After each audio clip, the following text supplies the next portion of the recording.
Nouvel épisode du Pourquoi du Comment. Bonjour à tous. Cette semaine, je vous propose un tour du monde en moins de 5 minutes pour découvrir quelques exemples de villes et de pays qui portent un nom en rapport avec la foi catholique.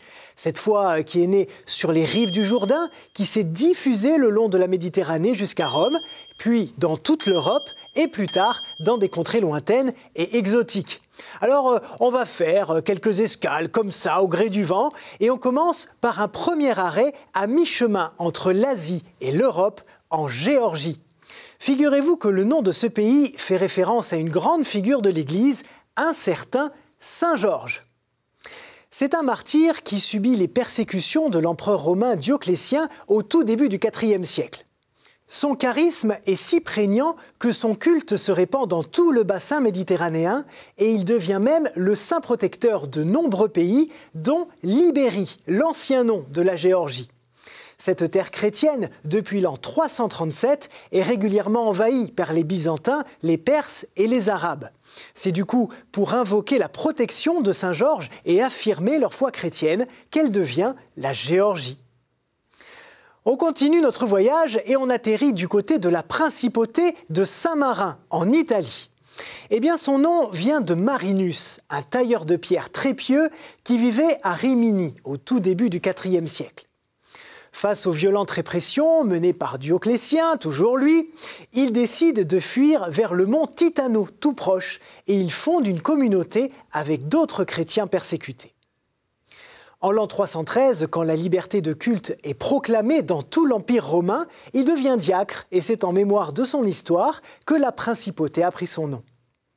Et puis il y a aussi tous ces territoires découverts par des explorateurs chrétiens, comme l'île de Pâques. Ce bout de terre est d'abord abordé aux environs de l'an 300 par un roi polynésien déchu qui s'y installe avec sa famille et quelques partisans. L'île reste isolée et inconnue du monde pendant des siècles, jusqu'à ce que le navigateur néerlandais Jacob Roggeveen y accoste, précisément le 5 avril 1722, soit le dimanche de Pâques. Voilà pourquoi il décide de lui donner le nom de notre fête de la résurrection. Il faut d'ailleurs savoir qu'à cette époque, quand on débarquait sur une terra incognita, soit on lui donnait le nom du roi qui avait initié la mission, soit le nom du saint ou de la fête liturgique qu'on célébrait le jour J. Et pour les navigateurs, ça avait du sens, parce que c'était la providence qui les avait conduits sur cette terre-là en ce jour bien précis. C'était donc une manière de remercier le saint en question et de placer l'île ou la ville sous sa protection. Un autre exemple avec la clinquante Los Angeles, fondée en 1781 par des missions espagnoles. En fait, Los Angeles, c'est son petit nom, parce qu'en réalité, la ville s'appelle, attendez, El Pueblo de Nuestra Señora la Reina de Los Ángeles del Río de Porciúncula. J'y suis arrivé. En fait, ça veut dire le village de Notre-Dame, la Reine des Anges de la rivière de Porciúncule. Et ce nom fait évidemment référence à la Vierge Marie qui, au moment de son Assomption, devient Reine du ciel et de la terre, mais aussi Reine des Anges. Et quand on regarde la map monde, on voit que les explorateurs ont largement rendu grâce aux saints. On trouve bien Saint-Pierre-et-Miquelon au large du Canada, Sainte-Lucie, Saint-Martin et Saint-Domingue dans les Antilles, ou l'île Saint-Paul au nord-est de l'Antarctique. Alors bon, en revanche, pas de polémiques inutiles.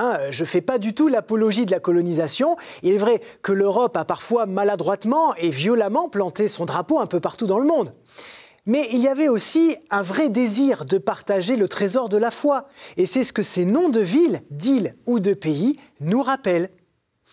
Voilà, ce petit voyage vous aura peut-être donné des envies d'ailleurs, mais je compte sur vous pour emmener le pourquoi du comment dans vos valises. Très bonne semaine et à très vite. Au revoir.